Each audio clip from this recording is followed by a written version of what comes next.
আজকের গল্পের নাম কঙ্কালের অট্টহাসি। পাড়াগাঁয়ের ডাক্তারি করা কি যে ঝকমারি সে আমার মতো হেতুড়ে ডাক্তাররা বেশ ভালো করেই জানেন। রাতের বেলা রোগী দেখতে কারো বাড়ি যাব না এ কথা বললে সে রোগী হাত বদল হয়ে যাবে, আমার কাছে আর আসবেই না, অন্য কারো হাতে চলে যাবে। অতএব যাব না বলা ভারী মুশকিল। তাছাড়া আজকাল প্রায় সব গ্রামে না হোক অধিকাংশ গ্রামেই পাশ করা ডাক্তার আছেন, তার কাছে না গিয়ে আমার মতো হেতুরের কাছে আসবেই বা কেন? রাত 1টায় ডাকতে এলো বারকলিকাপুরের শ্রীধর গুসাইয়ের বাড়ি থেকে। তার স্ত্রীর পায়খানা আর বমি শুরু হয়েছে সেই সন্ধে থেকে।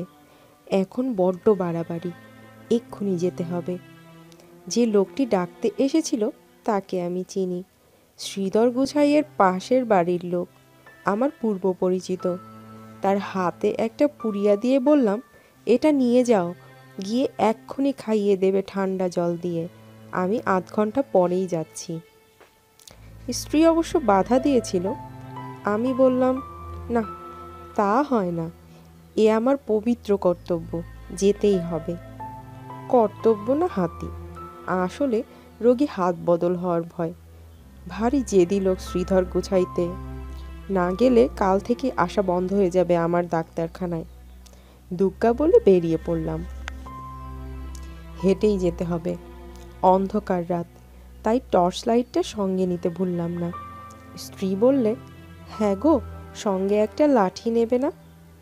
বললাম, কেন, লাঠি কি হবে? স্ত্রী বললে, পথে ঘাটে যদি। কথাটা শেষ না করলেও বুঝে নিয়েছি কি বলতে চায় সে। পথে যদি বিপদ আপদ ঘটে, সাপের ভয়, শিয়ালের ভয়, কুকুরের ভয়, ডাকাতের ভয়, আরও কত রকমের ভয় আছে। বললাম, না না, লাঠির দরকার নেই, আমি ডাক্তার, সকলেরই বন্ধু, সাপ খোপেও কামড়াবে না, আর শিয়াল কুকুর বা চোর ডাকাতেও তেড়ে আসবে না। স্ত্রী বললে, কি অলক্ষণে কথা তোমার এই রাত দুপুরে, দুগ্গা দুগ্গা। পথে নামলাম। বাঁ হাতে ডাক্তারি বক্স, ডান হাতে টর্চ। হাঁটছি মাঠের পথ ধরে। ঘুরপথে যেতে হলে সময় লাগবে অনেক বেশি। বেশ যাচ্ছি, রোগিণীর কথা ভাবতে ভাবতেই যাচ্ছি। রোগটা কি হতে পারে? সাধারণ পেট খারাপ, কলেরা, না অন্য কিছু? না, কলেরা নিশ্চয় নয়, তাহলে অনেক আগেই প্রকট আকার ধারণ করত, আর আমার কাছে খবরও চলে আসতো। কি হতে পারে? হাঁটছি টর্চের আলো ফেলে ফেলে। মাঠের মাঝে একটা কঙ্কাল পড়ে আছে দেখতে পেলাম। ঠিক পথের পাশেই পড়ে রয়েছে নরকঙ্কালটা। এতে আশ্চর্য হওয়ার কিছু নেই, নরকঙ্কাল অনেক দেখা যায়। এগোচ্ছি। ঝড় বইতে শুরু করলো, গরম ঝড়। বেশ গরম লাগছে গায়ে, চৈত্র মাসের দুপুরবেলার মতো গরম একেবারে। তাকালাম আকাশের দিকে, না, মেঘ নেই, বৃষ্টির সম্ভাবনা নেই একদম। বেশ তারা ফুটে রয়েছে আকাশে, তারাগুলো জ্বলছে নিভছে। প্রায় আধ ঘন্টা বাদে পৌঁছালাম শ্রীধর গুসাইতের বাড়িতে। রোগিণীকে দেখলাম। না, তেমন মারাত্মক ব্যাপার নয়, যে ওষুধটা পাঠিয়েছিলাম তাতেই কাজ হয়েছে। পায়খানার বেগ কমেছে, বমিও হয়নি ওষুধ খাওয়ার পর থেকে। আরও একটা পুড়িয়া দিলাম। পুড়িয়া বাসা থেকেই করে নিয়ে এসেছিলাম। পুড়িয়া মানে হলো ট্যাবলেট গুঁড়ো। পুড়িয়া দেবার অর্থটা খুলেই বলি। ট্যাবলেট দিলে রোগী বা রোগিণীর মন ওঠে না, আর পয়সাও বেশি নেওয়া যায় না, তাই এই পথটা আবিষ্কার করেছি। এতে যা খুশি পয়সা চাইলেও কেউ কোনো আপত্তি করবে না। ট্যাবলেট বললে নাক সেটকোবে। বেশ আবিষ্কার, তাই না? টাকা নিলাম। মোট 12 টাকা বিল হয়েছে। বললাম, আপনি 10 টাকাই দিন গুছায়েত মশাই, ভিজিট দিতে হবে না। শ্রীধরবাবু বললেন, না না, সে কি কথা, আপনি দয়া করে এই এত রাতে এলেন, ভিজিট নেবেন না মানে? নিতেই হবে। কে আর ছাড়ে। মোট 22 টাকা দিলেন শ্রীধর গুসাইত। আমি বেরিয়ে পড়লাম রোগী দেখা শেষ করে। পিছন ফিরে বললাম, ভয়ের কিছু নেই, ভালো ওষুধই দিয়েছি, তবু খবরটা দেবেন কিন্তু সকালে। নিশ্চয়ই দেব, বললেন গুসাইত মশাই। আমি আবার সেই পথ ধরে চলতে লাগলাম। কিছুক্ষণের মধ্যেই এসে পড়লাম মাঠটায়। খানিক বাদেই যেই সেই নরকঙ্কালের কাছে এসে পৌঁছেছি, হঠাৎ বিকট হাসির শব্দ কানে এলো। হা হা হা হা হা, হা হা হা হা হা। বিকট হাসি। কে হাসছে এমন করে? চারদিকে তাকালাম, না, কেউ কোথাও নেই। তবে সেই বিকট হাসির শব্দ এবার যেন খুব কাছে মনে হলো, কিন্তু কে যে হাসছে তাই বুঝতে পারলাম না। তাহলে কেউ কি রয়েছে আশেপাশে? আমাকে ভয় দেখাচ্ছে না তো?